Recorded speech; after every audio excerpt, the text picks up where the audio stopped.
Canada ਕਿਉਂ ਜਿਹੀ democracy ਆ ਔਰ ਇਹ ਮਾਰਕ ਕਾਰਨੀ ਕਿੱਥੇ ਲੈ ਕੇ ਜਾ ਰਿਹਾ ਕੈਨੇਡਾ ਦੀ। ਕੋਈ ਕੈਨੇਡਾ ਵੱਡੀ ਕੋਈ ਮਿਲਟਰੀ ਪਾਵਰ ਨਹੀਂ ਸੀ, ਕੋਈ ਅਦਰਵਾਈਜ਼ ਨਹੀਂ ਸੀ। ਜੇ ਕੈਨੇਡਾ ਦਾ ਅਮਰੀਕਾ ਨਾਲੋਂ ਕੋਈ ਡਿਸਟਿੰਕਟ ਪਾਰਟ ਸੀ ਯੂਐਨ ਦੇ ਵਿੱਚ ਹਿਊਮਨ ਰਾਈਟਸ ਇਸ਼ੂ ਦੇ ਉੱਤੇ, ਲੇਕਿਨ ਜਿਸ ਲੈਵਲ ਤੇ ਇੱਕ ਕੈਨੇਡੀਅਨ ਸਿਟੀਜ਼ਨ ਕੈਨੇਡਾ ਦੀ ਸੋਇਲ ਦੇ ਉੱਤੇ ਮਰਡਰ ਉਹਦਾ ਹੁੰਦਾ ਹੈ, ਬ੍ਰਿਟਿਸ਼ ਇੰਟੈਲੀਜੈਂਸ ਵੱਲੋਂ ਵਾਰਨ ਕਰਨ ਦੇ ਬਾਵਜੂਦ ਮੁਲਕ ਦੀਆਂ ਏਜੰਸੀ ਸੀਸਸ ਆਰਸੀਐਮਪੀ ਉਹਨੂੰ ਜਿਹੜਾ ਹੈ ਉਹ ਦੋਸ਼ੀ ਦੱਸਦੀਆਂ ਨੇ ਇੰਡੀਅਨ ਸਿਸਟਮ ਨੂੰ। ਪ੍ਰਾਈਮ ਮਿਨਿਸਟਰ ਇਹ ਵੀ ਅਨਪ੍ਰੈਸੀਡੈਂਟਡ ਹੈ ਕਿ ਕਿਸੇ ਮੁਲਕ ਦਾ ਪ੍ਰਾਈਮ ਮਿਨਿਸਟਰ ਪਾਰਲੀਮੈਂਟ ਦੇ ਵਿੱਚ ਇਨਕਸ਼ਾਫ ਕਰਦਾ ਵੀ ਇਵੇਂ ਹੋਇਆ। ਗੁਆਂਢੀ ਮੁਲਕ ਦੇ ਵਿੱਚ ਜਦੋਂ ਫਾਈਵ ਆਈਜ਼ ਕੰਟਰੀਜ਼ ਦੀ ਸ਼ੇਅਰਿੰਗ ਇੰਟੈਲੀਜੈਂਸ ਦੀ ਗੱਲ ਕਰਦੇ ਹੈ, ਜਿਹੜਾ ਫੜਿਆ ਗਿਆ ਬੰਦਾ ਹੈ ਉਹ ਇਨਕਸ਼ਾਫ ਕਰਦਾ ਹੈ ਕਿ ਵੀ ਕੈਨੇਡਾ ਵਾਲੇ 'ਚ ਵੀ ਤਾਲੁਕ ਹੈ। ਇਹ ਗਲੋਬਲ ਨਿਊਜ਼ ਨੇ ਦਿੱਤਾ ਹੈ, Canada wants to withhold sensitive information from trial over Sikh leaders killing।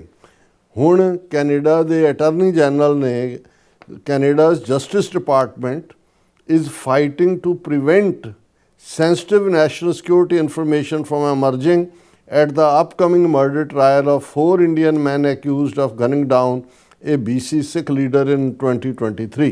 ਹੁਣ 4 ਫੜੇ ਹੋਏ ਨੇ, ਉਹਨਾਂ ਦਾ ਟਰਾਇਲ ਜਾਣਾ। ਉਹ ਤਾਂ ਮਰਸਨਰੀ ਨੇ, ਹਾਇਰਡ ਅਸੈਸਨ ਨੇ। ਹੁਣ ਇਹ ਉਹਨਾਂ ਤੱਕ ਹੀ ਉਹਨੂੰ ਮਹਿਦੂਦ ਰੱਖਣਾ ਚਾਹੁੰਦੇ ਨੇ ਕੈਨੇਡਾ ਵਾਲੇ, ਜਦੋਂ ਕਿ ਹੁਣ ਐਡੀਸ਼ਨਲ ਐਵੀਡੈਂਸ ਨੇ ਸੁਜੈਸਟ ਕਰ ਦਿੱਤਾ ਹੈ ਨਿਖਲ ਗੁਪਤਾ, ਉਹਦੇ ਤੇ ਤਾਂ ਜੁਡੀਸ਼ੀਅਲ ਅਪਰੂਵਲ ਲੱਗ ਗਈ। ਔਰ ਇਸ ਸਾਰੇ ਦੇ ਚੱਲਦਿਆਂ ਹੁਣ ਇਹ ਹੈ ਕਿ ਭਾਈ ਕੈਨੇਡਾ ਦਾ ਅਟਾਰਨੀ ਜਨਰਲ ਜਿਹੜਾ ਹੈ ਉਹਨੇ ਕੈਨੇਡੀ ਕੋਰਟ ਨੂੰ ਕਿਹਾ ਕਿ ਜੀ ਇਹ ਸਾਨੂੰ ਜਿਹੜਾ ਹੈ ਇਟਸ ਨਾਟ ਅਨਯੂਜੂਅਲ ਫॉर ਇਹਦੇ 'ਚ ਇਹ ਹੈ ਕਿ since taking office prime minister mark Carney has re-engaged with India and sought to expand trade relations।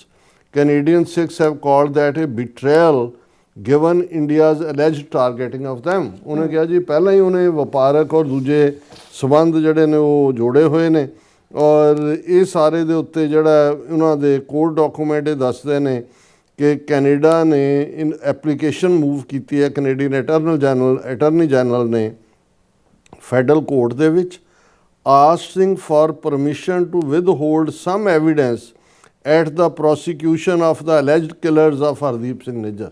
ਹੁਣ ਜ਼ਾਹਰ ਹੈ ਵੀ ਕਿਹੜੀ ਇਨਫੋਰਮੇਸ਼ਨ ਹੋਲਡ ਕਰਨੀ ਹੈ, ਵੀ ਇੰਡੀਆ ਦਾ ਕੀ ਰੋਲ ਹੈ, ਵੀ ਉਹ ਸਾਹਮਣੇ ਔਰ ਉਹਦੇ ਜੋ ਕਹਿ ਰਹੇ ਨੇ ਕਿ ਜੇ ਅਸੀਂ ਉਹ ਇਨਫੋਰਮੇਸ਼ਨ ਵੀ ਦਿੰਦੇ ਹਾਂ ਤੇ that will be injurious to international relations and national security. National security ਨੂੰ ਤਾਂ ਕੁਛ ਨਹੀਂ ਹੁੰਦਾ, ਇਹ ਜਿਹੜੀ ਸੋ ਕਾਲਡ ਇੰਟਰਨੈਸ਼ਨਲ ਰਿਲੇਸ਼ਨਸ ਨੇ, ਇਹ ਜਿਹੜੀ ਸੌਦੇਬਾਜ਼ੀ, ਹੁਣ ਇਹ ਬੈਂਕਰ ਹੈ, ਇਹਨੇ ਪਤਾ ਨਹੀਂ ਪੈਸਾ ਖਾਧਾ ਹੋਇਆ ਹੈ ਜਾਂ ਉਹ ਆਈਨਸਟਾਈਨ ਫਾਈਲ ਵਾਂਗੂ ਕੋਈ ਇੰਡੀਆ ਦੇ ਕੋਲ ਇਹਦਾ ਕੋਈ ਭੇਤ ਹੈ,